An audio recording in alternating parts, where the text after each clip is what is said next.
Buenas noches, nos acompaña en Conexiones con William Meléndez y es un gusto que sea parte de la reflexión y los análisis sobre los temas relevantes que tienen impacto para su vida diaria. Saludos a ustedes que nos ven en la zona oriental de nuestro país a través de Canal 23, en la señal abierta de televisión y también a quienes nos sintonizan a nivel nacional a través de los cables de Claro y Tigo. Nuestros temas de análisis para esta noche: el 13% de aumento en la factura eléctrica, la seguridad jurídica, la violencia y en general las condiciones que tiene este país para el desarrollo empresarial y el clima de negocios. De hecho, estamos cursando una encuesta sobre estos temas y la mostraremos más adelante. Esa es una encuesta que hemos hecho a propósito de la situación de la inversión extranjera directa en nuestro país. Usted recordará que El Salvador se encuentra a la cola de los países centroamericanos en el que menos atrae inversión extranjera directa. Desde esta noche estamos habilitando también dos números de teléfono para que usted pueda participar. A eso de las 8:30 de la noche lo habilitaremos para que usted nos llame, nos dé su opinión rápida, desde luego con el respeto para nuestros invitados, porque de eso se trata la participación, una participación democrática, pero también que sea respetuosa para las personas que nos acompañan en nuestros estudios. Vamos a habilitar el 22630023 y también el 22649179. De hecho, en el transcurso del programa lo estaremos colocando para que usted pues tenga la memoria, lo anote y nos pueda marcar cuando usted considere conveniente, pero va a ser tipo 8:30. Está con nosotros en nuestros estudios desde San Salvador Federico Hernández, director ejecutivo de la Cámara de Comercio de nuestro país. Federico, bienvenido, buenas noches. Un enorme gusto, William, estar contigo en este nuevo espacio que estás encabezando, te felicito. Bueno, y aquí estamos a tus órdenes. Bueno, perfecto. También agradecemos a don Ernesto Vilanova, él es el presidente del Consejo Nacional de la Pequeña y Mediana Empresa, CONAPES. Don Ernesto, bienvenido, buenas noches. Muchas gracias por la invitación y estamos dispuestos a compartir con Federico y con el público en general nuestras impresiones sobre la situación nacional. Bueno, perfecto. Como prácticamente los grandes temas de interés nacional son transversales a la situación de la seguridad jurídica, seguridad pública en general, me interesa que comencemos con uno que tiene que ver con la situación por el impacto que va a tener de inmediato y tiene que ver con el tema de energía eléctrica. Obviamente, modificar esos patrones de energía eléctrica, los costos, evidentemente que tienen un costo sobre la industria en general en nuestro país y todo el mundo sabe que esto tiene un impacto después sobre el precio de los productos. Esto es así. Pero bueno, estamos hablando de ese 13% que ha anunciado el Ejecutivo que va a aplicar en la tarifa energética a partir de julio. Y me indican que esté con nosotros en línea, a través de la línea de teléfono, Javier Argueta. Él es asesor, el director de Asuntos Jurídicos de la Asociación Nacional de la Empresa Privada, ANEP. Javier, es un gusto que nos acompañe. Te tenemos a ti en principio porque estuviste temprano, debo entender, entonces presentando un recurso en torno a este 13% de incremento en la tarifa energética. A lo mejor si nos explicas un poco más de manera breve. Buenas noches. Buenas noches y buenas noches a cada uno de tus invitados. Sí, un placer explicarle sobre todo a la población para primero aplicar el principio de transparencia que tiene que tener el gobierno, en este caso del presidente Serén, o cualquier gobierno en turno. Nosotros presentamos una demanda de inconstitucionalidad este día en contra del decreto 39, que es una reforma al reglamento de la ley de electricidad. Claro. Ello en función que a toda la población que utilice energía eléctrica se le está incrementando un 13%, que está disfrazado de cargos. Los cargos que autoriza la ley de electricidad son para solventar los costos de distribución, los costos de comercialización, los costos que le generan a las distribuidoras y así poder llegar esa energía a nosotros. El Ejecutivo incrementa este 13% a partir de un concepto de obras sociales, inversión social. O sea que sería el destino de esos fondos, ¿no? Estamos hablando hacia dónde los va a destinar. El destino de esos fondos, el concepto de inversión social, el destino de esos fondos es para la caja de CEL. Es una caja que debemos de decir que no ha sido muy transparente, ha sido cuestionada, que incluso puede ser utilizada por los mismos gobiernos en turnos para diversas actividades que no conoce la población. Sí, sí. Lo que hemos planteado a la Sala de lo Constitucional es que se violan 3 disposiciones. La primera es el 131 numeral octavo, La segunda es el 131 numeral sexto, que es la capacidad de la Asamblea Legislativa de emitir impuestos, y la última es el 224. ¿Por qué se viola el 131 numeral sexto? Porque este cargo que pretenden imponerle o entrar a los hogares salvadoreños, a las empresas, a las micros, con todo y la extorsión, las 4 reformas tributarias, es un impuesto. ¿Por qué es un impuesto? Porque no cubre los costos, no hay un diseño de cubrir ciertos costos de la generación de energía o el traslado de energía hacia los salvadoreños, sino que parece más que los salvadoreños tienen que aportar para solventar gastos públicos.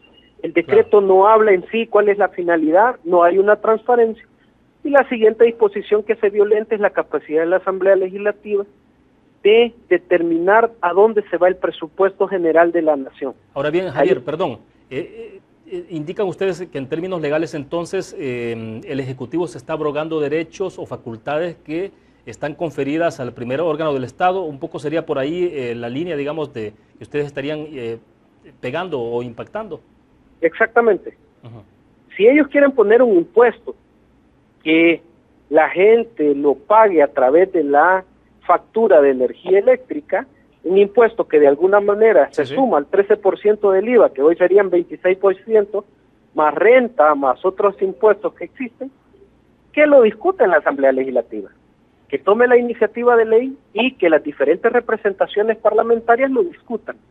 Pero no puede hacer el fraude de el presidente emitir a través de reglamento e imponerlo a partir del 15 de julio. La población tiene que saber, y eso se lo hemos pedido a la Sala de lo Constitucional, que suspenda los efectos del reglamento, porque a partir del 15 de julio nosotros vamos a estar pagando este impuesto que se encubre con el tema de cargos. Tengo una curiosidad, como el impuesto en sí no ha sido aplicado, o ya se puede considerar que entra, aunque no sea aplicado a la factura de manera directa, es decir, nadie lo ha pagado, se puede considerar ya como un hecho jurídico consumado y por lo tanto ustedes pueden tener esa posibilidad de acudir a la Corte Suprema de Justicia. Me queda esa duda, si me la puedes aclarar, por favor. Yo le planteé a la Sala de que el 8 de junio va a estar publicado ya en el Diario Oficial el reglamento. Obviamente la Sala no podría admitir en estos momentos porque tiene que esperar al 8 de junio, como sucedió con la ley de probidad. De acuerdo. Igual planteamiento se lo hicimos, le presentamos el 3 de enero la demanda y el 11 suspenden los efectos. La Sala, si decide admitir y suspender, tendría que esperar necesariamente. Lo que sí tiene que estar clara a la población es que a partir de ese cargo, el 13% comienza a correr a partir del 15 de julio. Es decir, los salvadoreños vamos a tener un incremento a la energía eléctrica, que ya estábamos felices todos que había bajado, a partir del 15 de julio, y lo más seguro que la factura les va a venir en agosto, quizás, con el incremento. Bueno, te agradecemos, Javier, infinitamente porque nos has dado un punto de vista estrictamente jurídico sobre el tema y bueno, vamos a pasar ahora de inmediato a la lectura que tiene que ver de cómo impacta esto la economía nacional, cómo impacta a las empresas, pero también cuál va a ser el impacto desde luego para el consumidor, que a final de cuentas es lo que nos interesa a nosotros como periodistas, conocer cuál es el impacto que esto tiene sobre la sociedad, sobre todos los consumidores. Gracias, Javier, buenas noches. Un placerazo, buenas noches. Hasta luego. Bueno, comenzamos contigo, Federico. A ver, decíamos, la parte jurídica, quizás ya no nos metemos tanto a esa parte, sino la parte estrictamente de la parte económica. A ver. Y solo quería complementar, William, si me permitís, algo de lo que mencionaba Javier, y es porque, para decirlo claro, el Ejecutivo se está inventando un cargo adicional a los 4 que ya existen dentro de la factura, que tú y yo pagamos y que paga el amigo de mía que nos ve. Ya hay un cargo por distribución y comercialización de la energía, ya hay un cargo por la transmisión, que es lo que les paga a ETESAL, CIEPAC, etcétera, ¿verdad? Hay un cargo por la operación del sistema eléctrico, que se le da a la unidad de transacciones precisamente, y cargos por servicios auxiliares y otros similares. Ahora, incluso el poste, ¿no? Ya está incluido. Ahí está incluido en estos servicios similares. Y hay ahora un 5º cargo que, como bien decía Javier, es para inversión social. ¿Qué significa eso? ¿Qué es inversión social? ¿Quién la va a hacer? ¿Cómo se va a controlar? ¿Quién va a auditar cómo se ejecuta esa famosa inversión social. O sea, fíjate que Javier mencionaba algo que es importante, la falta de transparencia en estas cosas. Pareciera como que, bueno, veamos de dónde le sacamos más plata a los salvadoreños, ¿verdad? Porque ya no se puede ordeñar más las piedras, ¿verdad? Entonces, bueno, veamos qué hacemos, disfrazamos esto, cometemos un fraude, porque esto hay que decirlo claramente, es un fraude de ley. ¿Tú crees que sí es un fraude de ley? Es un fraude de ley, porque están inventándose un nuevo impuesto disfrazado de un cargo adicional que tú y yo vamos a estar pagando en la factura eléctrica y que permite cosas como estas, inversión social. Eso queda en el aire. ¿Qué es inversión social? Que alguien explique. Y fíjate que ahora, pero en esto, Federico, hay como un concepto, digamos, bastante loable. Es decir, cuando a uno le dicen inversión social, pues uno entiende que puede ser para escuelas, para los hospitales, para ese tipo de cosas. Bueno, pero ¿cuál es el tema? Es decir, y fíjate que interesante, porque si fuera eso, está por encima entonces de la ley de electricidad. Porque todo el dinero que recauda la ley de electricidad es para la electricidad, para que precisamente aquello que estás pagando se te retribuya por un servicio que tiene que ver con la electricidad, ¿verdad? ¿Y cuál va a ser la inversión social? ¿Qué tipo de inversión social tiene que hacer CEL en este sentido? Porque no se ha modificado la ley de CEL, ¿verdad? O sea, no conocemos un plan de inversión social, si es que nada. Se va a destinar, si es inversión social, que nos digan en qué. Y preocupan estas cosas, William, porque cada vez que se inventan cosas como esta, dice uno una cosa, después aparece otro funcionario diciendo otra. Veamos lo que acaba de ocurrir con el tema de los ninis, ¿verdad? El financiamiento. Sale el ministro Cáceres diciendo una cosa y después aparece la del INJUVE diciendo otra cosa totalmente distinta. O sea, ¿qué significa esto? Que están improvisando. Y con la economía del país no se debe improvisar. Precisamente porque estamos en este círculo de improvisaciones es que estamos tan mal económicamente en el país. Bueno, perfecto. Para hacer la primera aproximación, don Ernesto, explíquenos entonces cuál es la visión de ustedes sobre el tema. Bueno, mire, quizás la de nosotros es más dura, porque nosotros consideramos que este tipo de abusos que está cometiendo el gobierno al querernos implementar un nuevo impuesto, realmente, si vemos, lo analizamos desde la realidad, como lo explica Federico, como lo explica el licenciado Argueta, están violando los derechos de los ciudadanos, porque con este impuesto le están quitando el subsidio también a los salvadoreños. La electricidad tiene un subsidio para los que no se pasan de la cuota que consumen.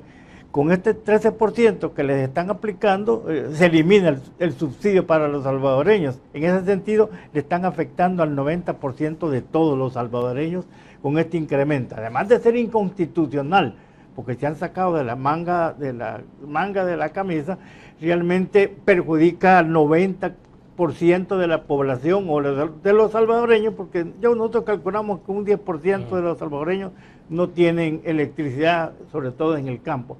Pero nosotros, como representantes de los sectores de la micro y pequeña empresa, esto sí nos va a afectar, porque es un impuesto más que nos están agregando con todo eso. Ahora, yo quisiera que me clarificaran un poco cómo es que va a impactar directamente el bolsillo de los ciudadanos, porque al final de cuentas eso es lo que a uno le preocupa.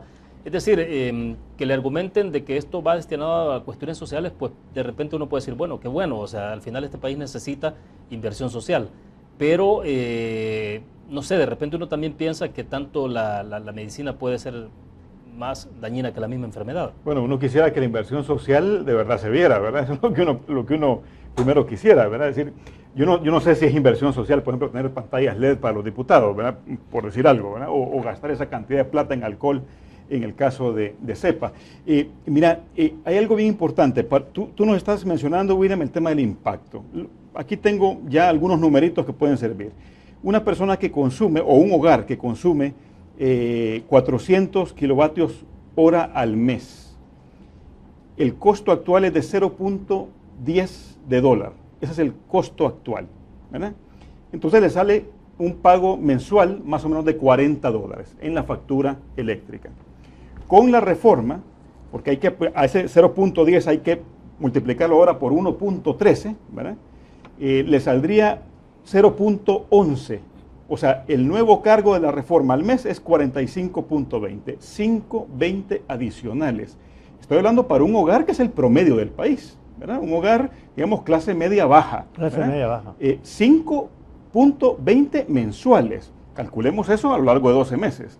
Si esto a los funcionarios de gobierno les parece que no es un impacto para la gente que está realmente viendo cómo hace para llegar a fin de mes, pues ya me explicarán de dónde. Perdón, Federico, ¿cómo sacaste el cálculo? Ahorita en un hogar promedio en el país gasta más o menos 400 kilovatios hora al mes, mensual, ¿verdad? A razón de 0.10 de dólar por kilovatio hora, ¿verdad? Esos son $40 más o menos mensuales en una factura eléctrica. Entonces, esto lo tenés que multiplicar por el 1.13, ¿verdad? Para que te dé el 0.11, que es el costo de la reforma actual del gobierno. Esa es la fórmula simple para poder sacar el cálculo. Exactamente, bien sencillo. Y entonces, esto te alza a 45.20, o sea, 5.20 adicional mensual el que esta familia de clase media baja va a tener que estar pagando adicional, ¿verdad? Obviamente, si lo extrapolamos a la micro y pequeña empresa, imaginémonos una mediana empresa que está gastando 3.500 kilovatios hora al mes, ¿verdad? A razón siempre de 0.10 de dólar, son 350 es el pago mensual, ¿verdad? Se le va a incrementar en 45.50 con la reforma mensual. Pero por favor, este es un impacto clarísimo, clarísimo.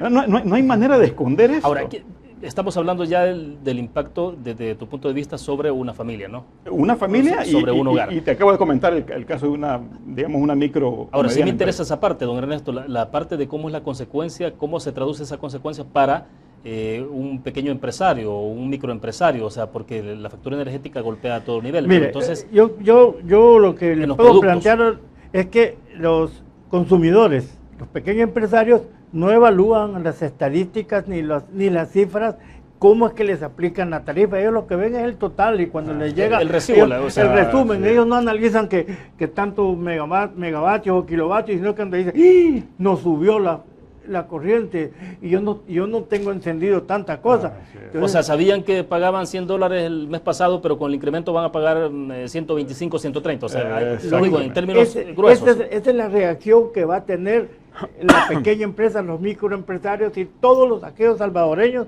de clase media para abajo. Ahí va a ser el impacto más duro, porque son los que van a pagar, muchos de ellos tienen subsidio eléctrico. Hoy ya no va a existir esto porque ya no van a pagar. Ahora, ¿quién absorbe todo el costo de manera directa? ¿Es el pequeño empresario? ¿Se traduce esto al producto? Por lo tanto, es al consumidor. Todo termina en el consumidor. Todo el mundo, el sí, 90%. O sea, nosotros calculamos que es el 90% de los ciudadanos, porque un 10% son los que no tienen electricidad. Pero el 90%, aunque sea un foco o aunque sea lo que... lo tiene. Es imposible evitar el efecto cascada en una situación de esta. Pero ojo, también el que no tiene electricidad va a ser impactado, porque el que no tiene electricidad, aunque no consuma energía eléctrica, consume productos nacionales. Entonces, de una u otra forma le va a llegar. Porque va a llegar eventualmente al producto y esto va a afectar a todo tipo de consumidor. Todos sin excepción, cuando sufre un alza la tarifa eléctrica, todos salimos impactados. O sea, incluso el que puede estar en su casa con un candil, con una vela. Por supuesto, es consumidor. Desde el momento en que consume productos básicos y estos son impactados en el precio, le va a terminar impactando en su bolsillo. Bueno, tenemos que hacer una primera pausa comercial. Les recuerdo a ustedes, vamos a habilitar el teléfono 2263-0023 y también el 2264-9179 para que pueda darnos su opinión o su pregunta para nuestros invitados si la tiene. Vamos a una pausa, volvemos.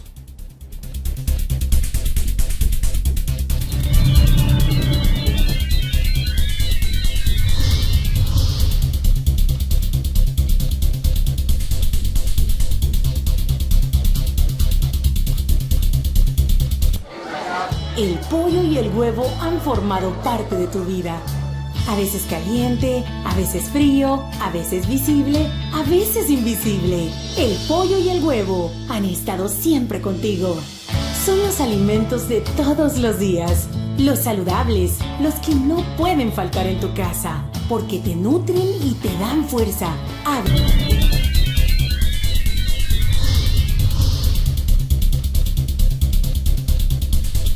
Bien, es un gusto que siga con nosotros. Estamos transmitiendo en vivo desde la ciudad capital San Salvador. Ernesto Vilanova de CONAPES está con nosotros en nuestros estudios. También Federico Hernández, director ejecutivo de la Cámara de Comercio. Vamos a habilitar desde este momento el 2263-0023 y el 2264-9179 que tiene ahí en pantalla para que pueda participar si usted lo desea con su pregunta o su comentario. Mientras tanto, vamos a seguir con el análisis. Federico, para ir cerrando un poco sobre esto porque me interesa que avancemos, sí. Hay otros temas también importantes en agenda, más algunos de valoración política, Foro de Sao Paulo, implicaciones que eso tiene, los mensajes que se trasladan, qué significa eso, la relación con Estados Unidos, pero bueno, me indican de que tenemos a alguien con nosotros en la llamada.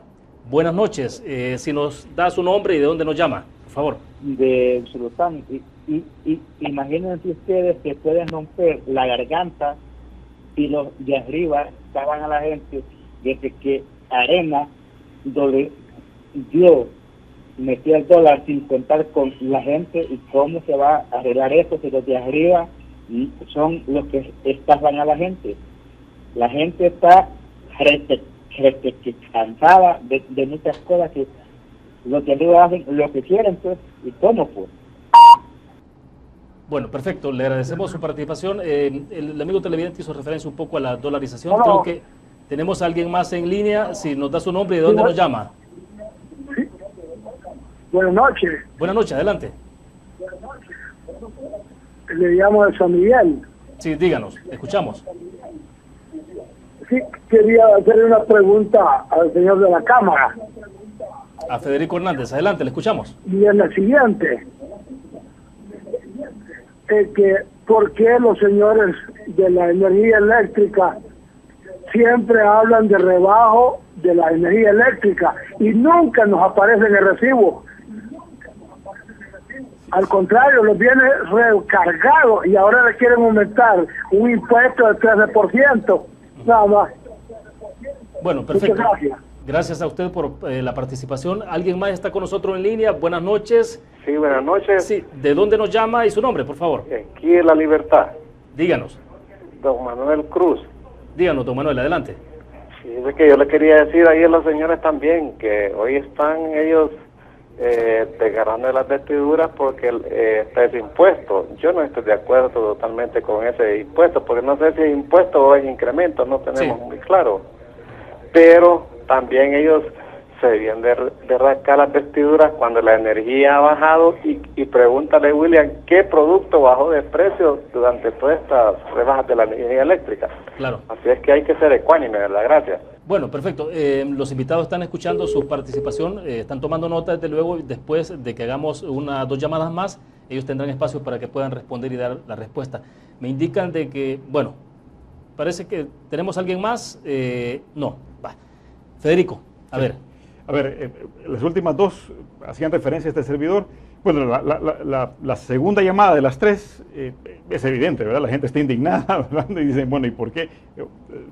Ya había un problema serio con la tarifa eléctrica y ahora la vienen a incrementar. Pues es lógico, era un poco lo que mencionaba Ernesto, ¿verdad? Es lo que la gente va a sentir, ¿verdad? La gente una vez vea su tarifa que le ha subido y va a tener que pagar más mensualmente, obviamente va a sentirse mal. Dijo un televidente la dolarización, hace referencia a eso. Sí, yo la verdad esa pregunta no la entendí, no sé qué relación puede haber con esto, a menos que se refiera, porque también... ¿A las implicaciones que tuvo la dolarización para la economía nacional?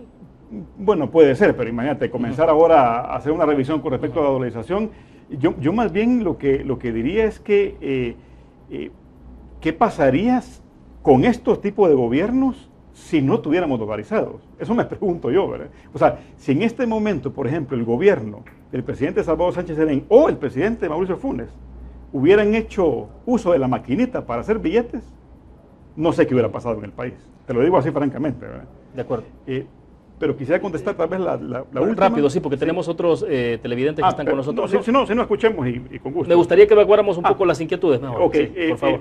Porque mencionaba él que cuáles eran los productos que habían bajado. Bueno, muchos productos de la construcción, por ejemplo, bajaron, pero exponencialmente, ¿verdad? ¿Por qué? En la medida en que se gastaba menos en combustible, por ejemplo, y el transporte de los insumos para hacer construcciones, eso ayudó muchísimo a dinamizar que ya estaba bastante mal y muy golpeada la industria de la construcción. Por darle un ejemplo, le podría dar muchísimos más, ¿verdad? Bien, creo que ahora sí, parece que tenemos a alguien entonces con nosotros en línea. Bueno, parece que se cayó la llamada. Ahora sí, tenemos a alguien más. Buenas noches, le escuchamos. ¿De dónde nos llama? Aló, buenas noches. Buenas noches. ¿De dónde nos llama, perdón? De San Salvador. Sí, díganos, le escuchamos. Una consultita con Federico, él que representa lo de la Cámara, ahí, si no me equivoco. Cámara de Comercio, él es el director ejecutivo, correcto. Exactamente. ¿Por qué hoy que bajaron el producto del petróleo y todo, los aceites? Yo tengo un pequeño negocio, una pequeña empresa. Sí. Le compro aceite a diferentes empresas aquí en el país para revenderlo. Nunca le bajaron y ni nunca le bajaron a la canasta básica. Usted va a un Super X y usted antes, hace un par de meses, pagaba 1.10 por un litro de leche y ahora paga 1.35. Que no, el costo tendría que haber bajado. Solamente esa es mi pregunta. Bueno, perfecto. Federico, una alusión directa. El tema de los precios es complicado, ¿verdad? El precio se determina a partir de la oferta y la demanda dentro de un mercado, ¿verdad? Yo voy a comprar una camisa, sí y solo sí estoy convencido que los $5 que me piden por esa camisa valen menos que la camisa. Si no, no hago la transacción, ¿verdad? Entonces, eso está determinado por la libertad del consumidor y del ofertante, ¿verdad? ¿Por qué no bajó? En el caso de algunos productos, porque el impacto había sido tan grande de la subida que había tenido exponencial el petróleo, que no era que se podían resarcir de inmediato, digamos, en sus productos, ¿verdad? Por dar una explicación, deben haber muchísimas más, desde luego.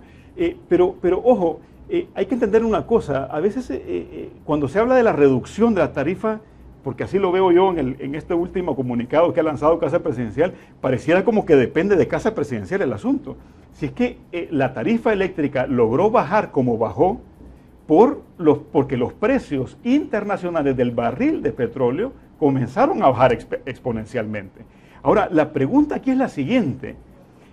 Ahora que nos están reformando, digamos, los costos fijos, de la tarifa eléctrica, eso ya no va a variar, 13% y se acabó. ¿Qué pasa con los costos variables? Un costo variable es precisamente el que estamos hablando, el petróleo, el barril de petróleo.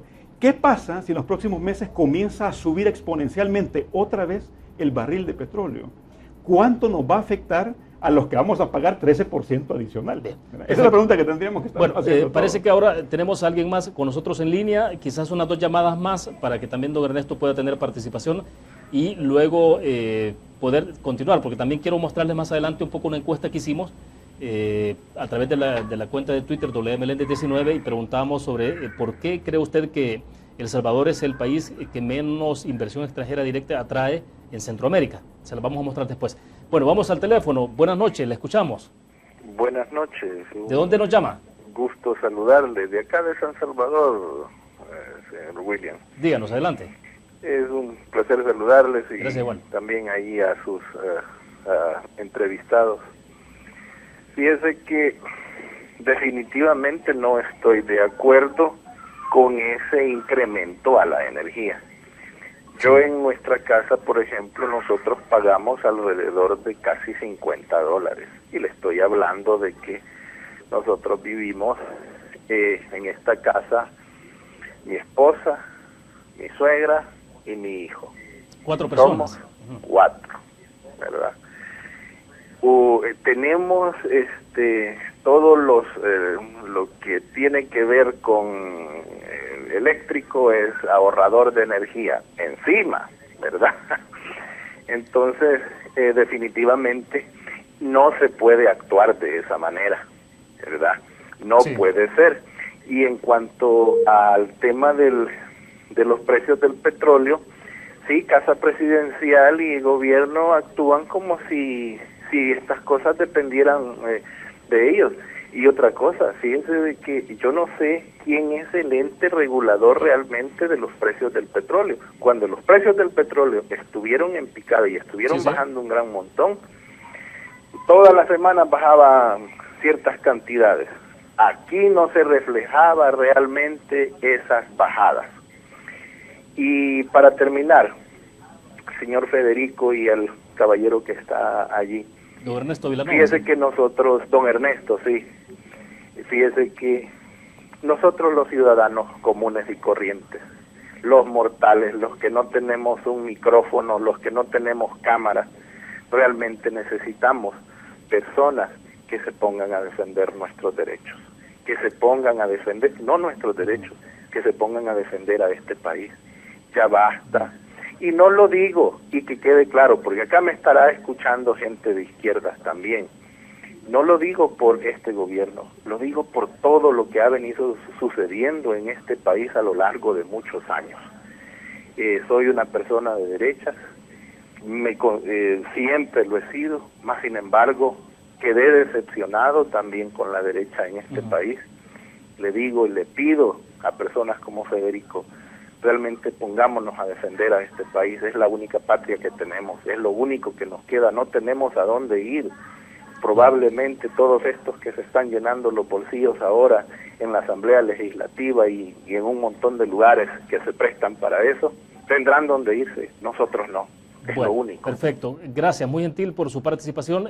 Creo que vamos a enlazar la última llamada porque sí, el tiempo nos está absorbiendo y necesitamos abordar otros temas. Muy buenas noches, ¿de dónde nos llama? Buenas noches. Díganos, ¿de dónde nos llama? De aquí de Soyapango, mi nombre es Carmen. Adelante. Yo quisiera saber que nosotros pagamos una cantidad de energía eléctrica de $55. ¿Cuánto yo estaría pagando? Igual, soy una mujer viuda, no tengo salario fijo, mi pensión es de $133. ¿Cómo nosotros vamos a hacer para pagar todas estas facturas? El gobierno no se pone a pensar en las personas viudas, en las personas que no tenemos un salario. Si él tiene sus proyectos, ¿por qué no busca financiamiento de otros países donde puedan ellos obtenerlos? No saludar con sombrero ajeno de nosotros los pobres que no tenemos quien nos defienda. Bien. ¿Verdad? Gracias. Gracias a usted por la participación. Bueno, interesante escuchar las opiniones de la gente. Sí, no, definitivamente. Con respecto a lo que decía el caballero de la defensa del país, sin ninguna duda, ¿verdad? Y fíjate que yo he llegado a la convicción, William, que esta es una defensa del ciudadano. Es decir, en la medida en que los ciudadanos nos vamos dando cuenta que el poder lo tenemos nosotros en nuestras manos, a eso le tiembla el político mediocre, el político, valga la rebusnancia, politiquero, el que está llenándose las manos con el dinero y el sudor de la gente. Ese político le tiene pavor a que el ciudadano se dé cuenta del gran poder que tiene, ¿verdad? Entonces, el caballero tiene toda la razón del mundo. Hay que defender El Salvador. Algunos lo estamos haciendo desde hace varios años, pero yo creo que en la medida en que más salvadoreños vayamos teniendo conciencia de esto, mejor. Me encantó lo de doña Carmen, fíjate, porque además muy emotiva la llamada. Una señora que vive en Soyapango. ¿Sí? A ver, si aquí no estamos hablando de ningún millonario. Claro. Estamos hablando de fíjate que ella es una pregunta puntual, porque $55 creo que dijo que paga ella siendo viuda en su casa, en Soyapango, más o menos le va a incrementar entre 6.3, casi $7 mensuales. O sea, por favor, esto no está bien, no es correcto, no es correcto que personas como ella tengan que pagar más por la tarifa. A ella debería de bajarse la tarifa eléctrica, eso es lo que debería pasar con gente como ella, ¿verdad? Perfecto. Y que otros que podemos pagar tal vez un poquito más, entonces eso sí le pueda servir a ella de subsidio, ¿verdad? Bien, don Ernesto, porque bueno, lo que pasa es que se monopolizó un poco la conversación porque los televidentes también hicieron preguntas dirigidas a Federico, ¿no? Pero me gusta que usted nos diga en términos de la opinión de la gente. Yo realmente, la gente en la población no entiende de los tecnicismos de qué es la aplicación o cómo aplican la tarifa eléctrica. Ellos van a sentir el golpe cuando vean el valor de la factura que se les ha incrementado en 2, 7, 10 dólares de acuerdo al consumo que tengan. No van a estarse fijando que han gastado tantos kilovatios, etcétera, etcétera. Van a ver realmente el incremento. Y ese es el golpe, y eso es como piensa la gente.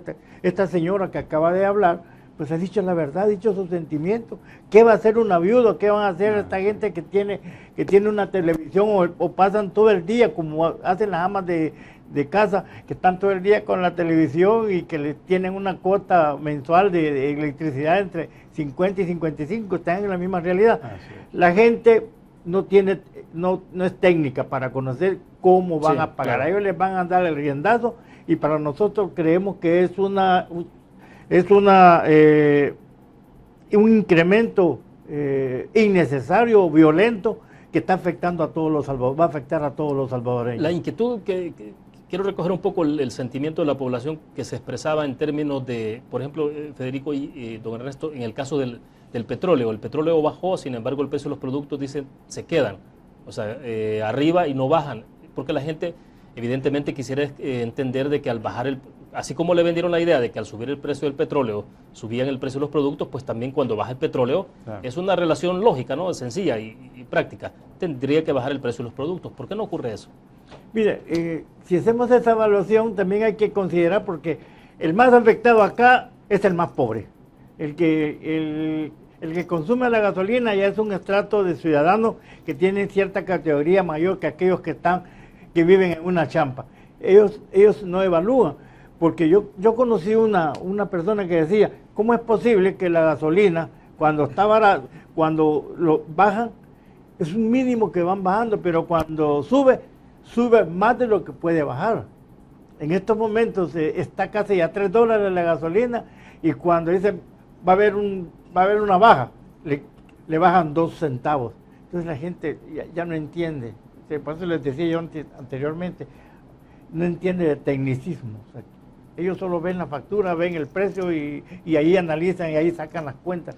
Entonces, yo creo que esto es una barbaridad que están haciendo con la población, y yo creo que están escondiendo algo que a la larga vamos a conocer. Más adelante yo tengo este tema porque es muy importante. Bueno, vamos a tratar de correr, pero quiero leerles muy rápidamente algunos 2 párrafos del comunicado de la Presidencia de la República que emitió este día en razón de este tema que estamos conversando.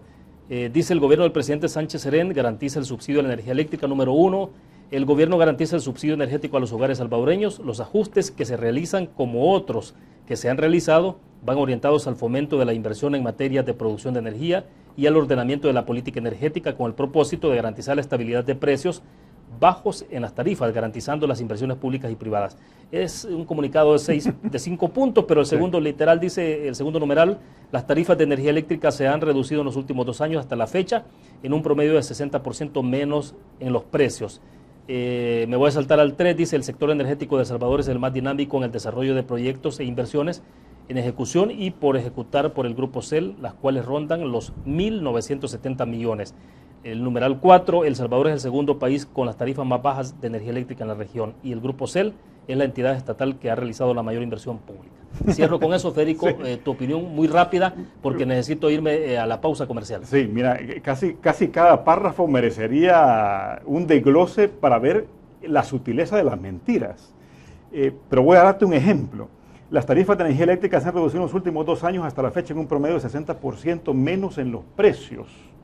Lo que nos acaba de decir la gente es que no han bajado los precios. ¿Los precios de qué? ¿Precios de qué? ¿De la canasta básica? Que me expliquen por dónde, porque yo nunca lo vi, ¿verdad? Y así podemos hablar de un montón de cosas. Pero imagínate, el sector energético en El Salvador es el más dinámico, y que CEL ha tenido una inversión que ronda los 1.970 millones. Esto debería darle vergüenza. Si es que no es CEL la que debería estar haciendo este tipo de inversión millonaria. ¿Sabes quién deberían estar haciendo? Inversionistas. Eso es lo que deberían de estar haciendo esto. ¿Por qué lo está haciendo CEL? Porque no vienen inversores al país. Por eso que lo tiene que hacer CEL por necesidad. Esto es una mala noticia, no es una buena noticia para poner en un comunicado de Casa Presidencial. Bueno, debo hacer la pausa comercial. Cuando regresemos voy a colocarles a ustedes el resultado de la encuesta que cursamos en Twitter. Digamos, es obviamente una encuesta, una instantánea de lo que está pensando algún sector que tiene acceso a las cuentas de Twitter y pues se opina a través de las redes sociales. Vamos a la pausa. Cuando regresemos conocemos ese resultado y hablamos también de todo el tema de los ninis, que creo que también es importante en términos sociales y de las consecuencias que eso puede tener. Vamos a la pausa, regresamos.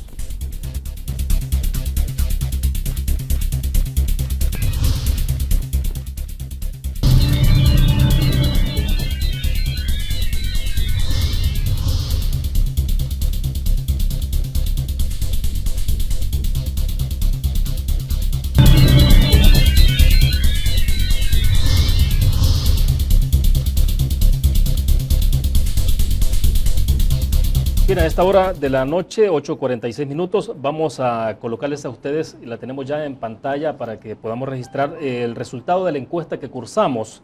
La pregunta puntual era: ¿por qué cree que El Salvador atrae menos inversión extranjera directa en Centroamérica? y están las tres opciones. La que aparece obviamente sombreada en ese color celeste, azul celeste, dice inseguridad jurídica, es la primera, con el 37%. Luego sigue la violencia con el 34% y cierra con poca gestión de gobierno 29%. Es un resultado más o menos parejo de las tres opciones, tanto que habían algunos televidentes y amigos que participan a través de redes sociales del Twitter que nos decían por qué no colocamos la cuarta opción, que era todas las anteriores. Todas juntas. Pero bueno, ahí hay, justamente, María Teresa nos decía todas las anteriores, le faltó todas las anteriores, entonces les dije que sí, que era correcto, o sea, era una opción, pero bueno, lo estoy diciendo para que ustedes lo vean. Saludos y felicidades por su nuevo programa de televisión. Luego Ana María Heymans decía, porque inversionistas no comulgan con el socialismo siglo XXI. También otros amigos más adelante decían que tenía que ver esta es la situación de la dolarización en el país. Bueno, hay diferentes opiniones, no las puedo leer todas por cuestiones de tiempo y desde luego le agradecemos a cada uno de ustedes que hayan participado con el resultado que estamos reflejando. Para cerrar sobre este tema, para que hablemos también de ninis y de la situación de violencia, Federico, ¿cuál es tu opinión? Mira, de alguna manera la población entiende como inseguridad jurídica que de todos estos es el concepto más abstracto, digamos. Me sorprende mucho, fíjate, gratamente que la gente lo tenga tan claro, porque en efecto estos cambios tarifarios tan abruptos, tan de la noche a la mañana y además sin decir agua va, ¿verdad? Esos son reflejos de inseguridad jurídica. Eso hace que el inversionista diga, a ver, si yo vengo a El Salvador, invierto no sé cuántos millones en una planta industrial y me van a, de la noche a la mañana, me van a tronar con la tarifa de energía eléctrica, ¿será El Salvador realmente el mejor lugar para poner mi inversión? Es lo primero que se va a preguntar un empresario internacional, por un extranjero. Es decir, de nuevo, estamos mandando mensajes muy negativos y son de inseguridad jurídica. La gente lo tiene bastante claro y es sorprendente. Don Ernesto, por favor. Sí, lo que dice, yo estoy de acuerdo con Federico. Realmente cuando hablan de la inseguridad jurídica y de la violencia, son casi similares, son casi iguales, porque la gente no invierte, la gente no progresa por miedo, por temor y por todas esas circunstancias que están pasando. Se quiere decir que todo lo que está haciendo el gobierno, estas medidas extraordinarias, están reflejadas que no entran dentro de la inseguridad jurídica, porque no hay efecto positivo. Y la prueba está, el domingo 25 muertos, o sea, vuelve a subir el efecto del miedo en El Salvador. Y eso ahuyenta la inversión, ahuyenta la inversión, tanto el pequeño como el grande. Yo creo que estamos mal, seguimos mal. Ahora, hay un tema específico que, ya que estamos abordando el tema de violencia, el tema de las extorsiones, don Ernesto, ¿cuál es la información que tienen ustedes de estadísticas de en qué condición se encuentra el sector que usted representa? Bueno, nosotros siempre hemos manejado, porque llegamos al verdadero pequeño empresario, llegamos al canastero, llegamos al que tiene una tiendita, llegamos a aquellos que realmente están sufriendo, porque la extorsión se está realizando en todos los niveles. Y si no veamos, los buses a cada rato paran, matan motoristas, la gente sale huyendo, salvadoreños que se van a los Estados Unidos porque ya no pueden pagar la extorsión, empresas que cierran 3 por semana porque realmente la gente tiene temor. Nosotros tenemos un cálculo, de acuerdo a nuestras estadísticas, que las extorsiones andan por el 79% de acuerdo a nuestras investigaciones. El 35% de los extorsionados presentan las denuncias a la policía. Y un 45% de ese 35%, Federico me decía, es muy alto. Sí, puede ser muy alto. Pero una cosa que la policía resuelve, que puede resolver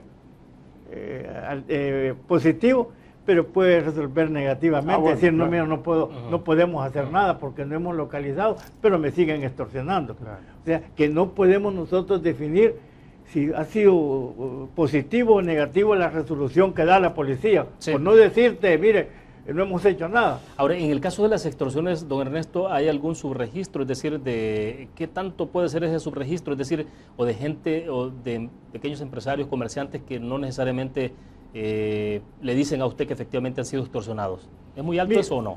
Mire, sí. Nosotros no evaluamos la capacidad de cada pequeño empresario, sino que vamos directamente porque la extorsión tiene diferentes simbologías. La gente llega, los extorsionistas llegan, hoy hay una modalidad nueva, y es que siguen extorsionando de los penales. está saliendo las órdenes de diferentes penales, pero ¿quiénes las están ejecutando?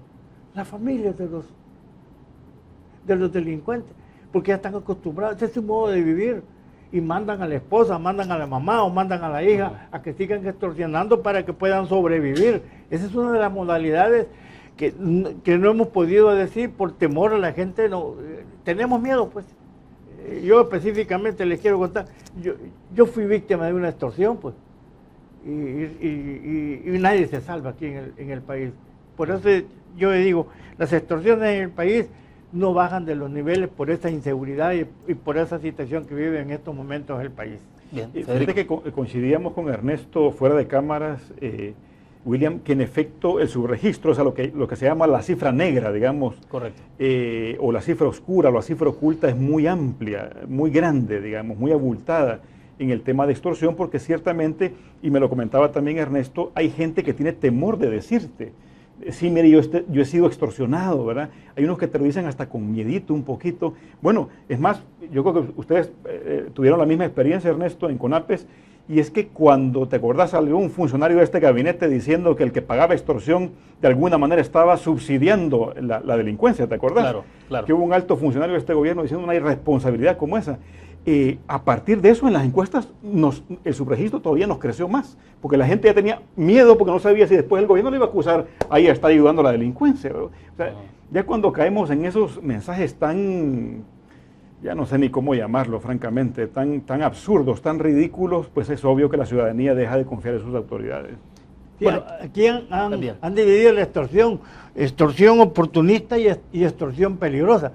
Todas las extorsiones son peligrosas. ¿Cuál es la diferencia? Es decir, eso lo dice, una extorsión es una extorsión, o sea. Pues sí, si extorsión es extorsión, sea peligrosa, oportunista. Que se pretende matizar un poco el término. Es igual extorsión. Yo no sé por qué evalúan que las oportunistas son hechas a través del teléfono y las peligrosas son las que llegan directamente.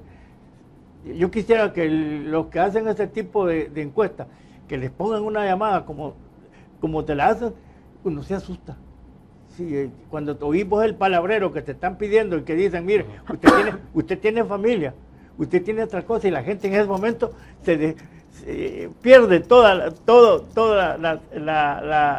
el miedo en el sentido de decir, bueno, ¿y qué me toca? Pues? No, y lo que sí existe, William, solo para cerrar el punto, es técnicamente, digamos, la extorsión circunstancial y la sistemática, ¿verdad? La circunstancial es la que te extorsionan una vez, ¿verdad? Mire, te cobran tanto y se acabó y quizá no necesariamente puede ser un pandillero, o sea, ¿no?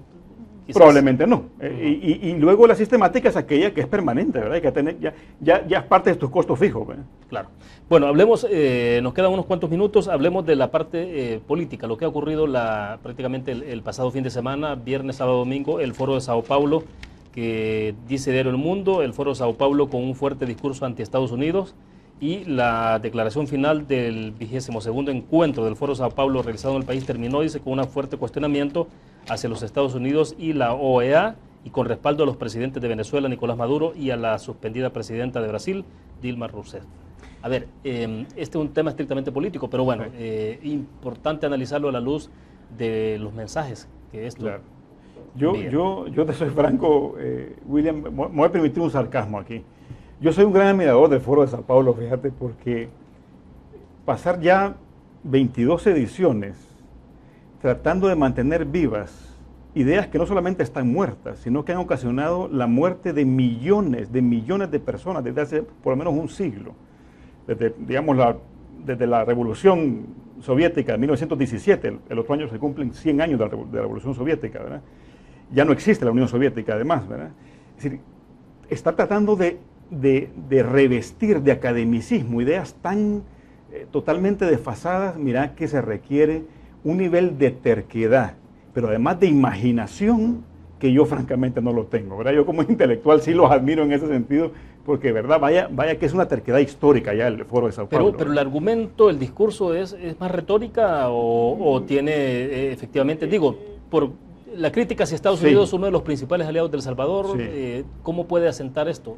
Pues sí, y ahora aparecen personeros de gobierno diciendo que no, que ese es el partido el que apoya estas cosas, pero no el gobierno. ¿Es imposible desvincularse? A mi juicio sí, William. Si el que ha llegado ahí a dar un discurso fue el propio presidente de la República, Salvador Sánchez Serén, ¿verdad? Es decir, ahora se quiere desvincular de que del foro de Sao Paulo y las cosas que llegó a decir, ¿verdad? Y ya no hablemos además de las conclusiones del foro, ¿verdad? Que unas conclusiones que te dan miedo, ¿verdad?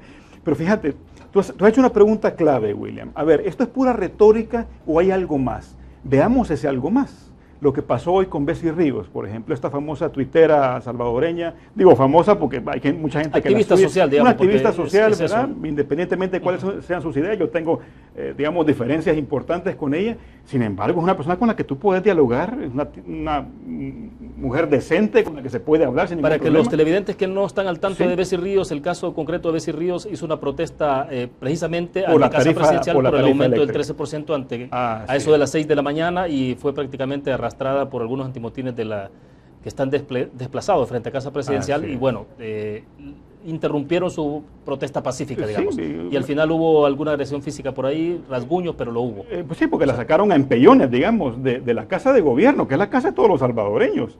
Bessie Ríos, a través de sus impuestos, y tú, y yo, y mucha de la gente que nos ve. Bueno, tampoco es una mujer de derecha, es decir. No, en absoluto, por eso te digo, pero independientemente de que no se comulgue con las ideas de las personas, hombre, derecho a protestar tenemos, y eso está en la Constitución de la República. Y ella llegó sola con su pancarta a protestar frente a Casa Presidencial. ¿Por qué? Porque considera legítimamente que es un abuso esta tarifa, esta alza de la tarifa de la energía eléctrica. Y entonces de repente llegan miembros de la UMO a sacarla en pellones de ahí. Pero por favor, ¿qué es lo que está pasando? Es un signo de autoritarismo que preocupa, William. Don Ernesto. Yo considero que el Foro de Sao Paulo se adoptan medidas populistas. Esto viene desde hace mucho tiempo, aunque el señor presidente ha sido uno de los firmantes de los que han manejado el Foro de Sao Paulo desde hace mucho tiempo, y realmente, y una de las pruebas es que limitan la presencia de los medios de comunicación sencillamente para que no se den cuenta de lo que se está tratando dentro del foro, porque hay un fondo muy, muy peligroso en estos momentos. ¿Qué más va a venir de aquí si ya tienen un calendario que se va desarrollando de acuerdo a la situación que vive el país? Vea usted cómo está Cuba, vea usted cómo está Nicaragua. Y aquí está sucediendo, si usted va a los hospitales no encuentra medicamentos, si usted va a otros lugares, acá tenemos una crisis tremenda. Entonces eso es parte de la política que tienen los socialistas de crear un caos, sencillamente para poderlo tener a la gente amarrada. Mire, esto de la situación de los niños, lo que están haciendo un colchón político, y los culpables, perdónenme lo que voy a decir, los culpables de esta situación es la derecha, porque ellos están permitiendo el avance del socialismo aquí en el país. ¿Por qué les están aprobando los créditos en la asamblea? ¿Por qué nos imponen y dicen no? Pero les están... ¿Usted no ve ese papel de oposición que, digamos, con más energía, más...